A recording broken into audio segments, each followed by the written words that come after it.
bagong ligo. Naligo ako sa preplo. Kaya ngayon kukuha ko ng alam kung anong tawag namin sa raisa, kamanti. Hindi mga kamantiris to. Ang itsura niya to ay matamis na meron siyang seeds na maliliit. Ang daming hinog. Ayan.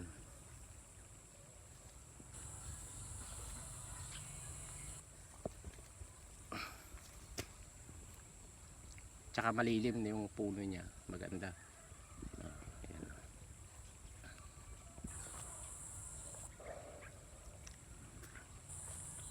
Baka sabihin nyo na hindi ako kumakain nito. Kumakain ako mga kabayan. Kasi maganda sa katawan ito.